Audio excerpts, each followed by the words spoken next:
बहुत आज की कहानी है। मतलब अगर मैं इस एज में अगर इस कैरेक्टर से रिलेट कर पा रही हूँ तो आई एम सो श्योर कि मेरे एज की जितनी लड़कियाँ हैं या मुझसे छोटी जो लड़कियाँ हैं वो सब इस कैरेक्टर से रिलेट कर पाएंगी। और बहुत ज़रूरी होता है आई थिंक ऐसे शोज़ देना जहाँ पे कंटेंट स्ट्रॉन्ग हो और वही हम रिग्रेसिव कंटेंट ना दिखाएं कि एक लड़की रो रही है बेचारी सी है। यहाँ पे हम बात कर रहे हैं अबाउट जेंडर इक्वालिटी, हम बात कर रहे हैं अबाउट कि एक लड़का एक लड़की को इक्वल अपॉर्चुनिटी दी जाए। अगर हम वंशज की बात करते हैं, इनहेरिटेंस की बात करते हैं तो पहला दिमाग में लड़का ही क्यों आता है? अगर लड़की केपेबल है तो उसके बारे में उसके दिमाग में उसके बारे में हम क्यों नहीं सोचते हैं? तो बहुत स्ट्रॉन्ग एक कंटेंट है, बहुत स्ट्रॉन्ग एक टॉपिक है जो हम लेके आ रहे हैं। सो जब ऐसे कैरेक्टर्स करने मिलते हैं तो एक्टर मना कर ही नहीं पाते। फिर वो बॉम्बे में शो हो या उमरगांव में शो हो तो उमरगांव खींच के लेके आ गया ये content. So it's a very strong character और काफ़ी मज़े आ रहे हैं मुझे युविका का कैरेक्टर प्ले करते हुए और मैं काफ़ी रिलेट कर पा रही हूँ इस कैरेक्टर। कैसे रिलेट कर पा रही एक्सपीरियंस अपना शेयर करेंगे? जैसे युविका के लाइफ में कुछ हार्डशिप्स आई हैं वैसे ही अंजलि आई थिंक मैं 4 साल की थी जब मेरे फादर हैड पास अवे।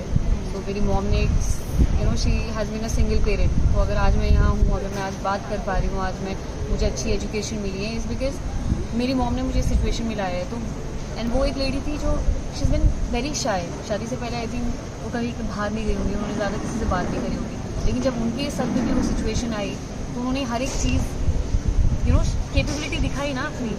अगर आप शायद वो सिचुएशन में नहीं जाते तो लगता नहीं कि मम्मी इतनी केपेबल है या नहीं है। पर जब वो सिचुएशन आई तो शी डिड एवरीथिंग पॉसिबल। जो उन्होंने मुझे अच्छे स्कूल में डाला या मुझे अच्छी एजुकेशन दी तो उन्होंने हर एक चीज़ करी। और मेरे में भी I mean at a young age मुझे रिस्पॉन्सिबिलिटी मेरे सर पे आ गई थी because I started working well. मैं 10th स्टैंडर्ड के बाद से काम करना शुरू कर दिया था मैंने। तो विद एज वो होता है ना कि एज से पहले मैच्योर हो जाना। तो वही मेरे साथ भी हुआ है, वही युविका के साथ भी हुआ है and that is how I can relate to Yuvika's character. और जब मेरे घर पे जब इक्वल अपॉर्चुनिटी दी है, मतलब स्पेशली एक छोटे हिल स्टेशन से आना, मैं बॉम्बे से नहीं हूँ, मैं उत्तराखंड से हूँ, तो वहाँ के लोगों के लिए तो एक्टिंग फील्ड बहुत बड़ी बात है।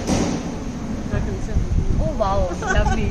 तो मतलब आप लोगों को पता होगा वहाँ पे मतलब अगर एक्टिंग बोले या हम बॉलीवुड की बात करें तो अपने सबके अलग थॉट्स होते हैं। लेकिन अगर मेरी माँ ने ट्रस्ट करके मतलब वो चीज़ में मुझे भेजा है तो डेफिनेटली ये है कि विद टाइम विद हर एक चीज़ चेंज हो रही है और इक्वल अपॉर्चुनिटी है दोनों के लिए। अगर मेरी माँ ने मना कर दिया तो आई डोंट थिंक मैं आज यहाँ होती। So definitely. अच्छा, लेकिन आपने मेच्योर से ज़्यादा क्यूट और मासूम ज़्यादा लगते हो। मुझे लगता है ये बहुत लोग आपको इस वजह से ज़्यादा, मैं आपको सोशल मीडिया में भी फॉलो करती हूँ तो लगभग लोग क्यूटनेस पे फिदा हैं। वही अच्छा है अगर आपको ऐसा लगता है। आपको इसमें मिला है कि आप एक बगावत कर रहे हो रोमांस के लिए, तो उसमें क्या आपका जो एक इनोसेंट है वो कितना फिट रहता है? देखिए इनोसेंस बिल्कुल अपोजिट हो रही है। करेक्ट। तो यही थॉट भी चेंज करना है जिसको लगता है कि मैं सिर्फ शायद इनोसेंट दिख सकती हूँ या ऐसे ही कैरेक्टर्स प्ले कर सकती हूँ, मैं कुछ और भी प्ले कर सकती हूँ। लेकिन अभी तक मैंने जैसे बहुत स्लाइस ऑफ लाइफ वाले शोज़ किए हैं, जैसे मेरे डैड की दुल्हन था, मेरा सेकंड शो जो सिटकॉम था, थर्ड शो रोमांस था, तो सारे बहुत फुल ऑफ लाइफ वाले कैरेक्टर्स हुए हैं।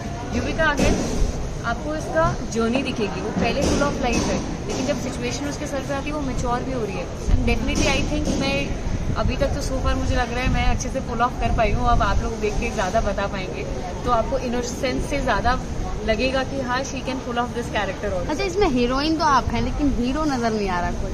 हीरो धीरे धीरे आ जाएगा नजर। मुझे भी नहीं पता है कौन फाइनल हुआ है। आपको भी सरप्राइज मिलने वाला है। मुझे भी सरप्राइज मिलने वाला है बट अच्छा। मुझे लगता है हीरो से ज़्यादा ये कहानी युविका की है। अब तो जो अपने एक चीज़ को क्लियर करने के लिए महाजन की फैमिली में इसने एंटर किया है और लड़ाई है महाजन से। So I am not really sure कि हीरो तो ऑब्वियसली आएगा ही, थोड़ा रोमांस तो चाहिए होता है हर जगह, बिना रोमांस के तो ऑडियंस एक्सेप्ट ही नहीं करती। तो रोमांस भी दिखेगा आपको।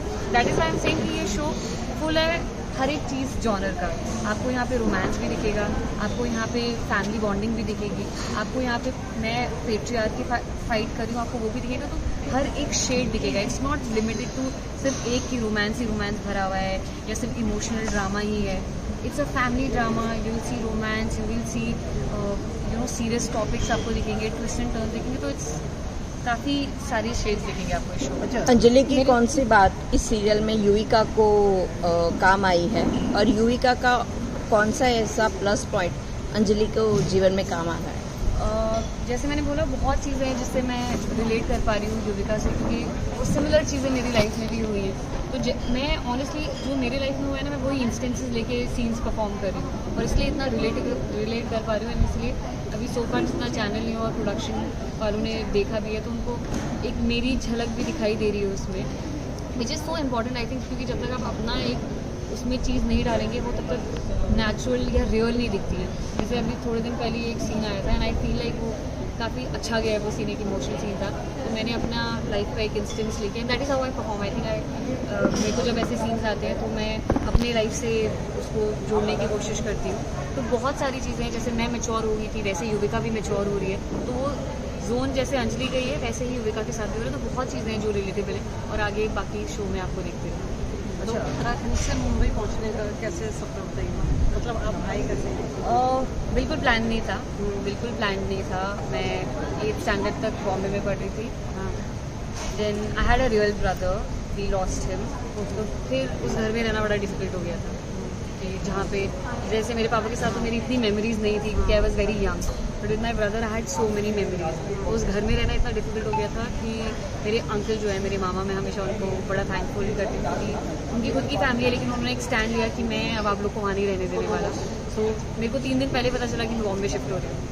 मुझे पता भी नहीं था कि मैं बॉम्बे शिफ्ट होने वाली हूँ। उत्तराखंड से। किस जगह से? मैं पिथौरागढ़ से हूँ, या नैनीताल से 6 घंटे आगे है वो जगह।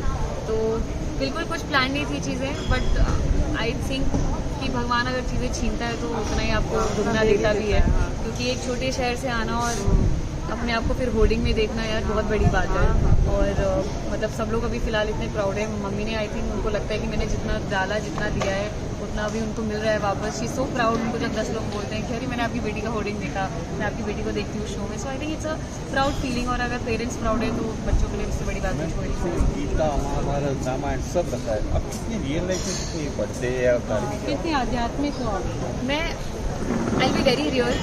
मैं पूजा पाठ में बिलीव करती हूँ। मैं, आप मेरे मेकअप रूम में भी देखेंगे, मेरे छोटे से गणपति जी हैं, और हर मेकअप रूम में मेरे रहते हैं। मैंने अभी जब हम जिस घर में रह रहे हैं, मैंने वहाँ पे भी एक छोटा सा मंदिर बनाया हुआ।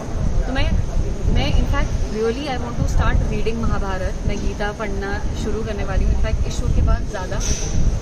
बट अदरवाइज़ पूजा पाठ की बात करें तो मेरा दिन की शुरुआत होती है, हे राम एक भजन है, वो मैं हमेशा सुनती हूँ। पहले भी जितने इंटरव्यूज़ हुए हैं, मेरा अगर दिन की शुरुआत उसी से होती है, तो ये सब चीज़ों में तो काफ़ी बिलीव करती हूँ। बट गीता मैं पढ़ना शुरू की।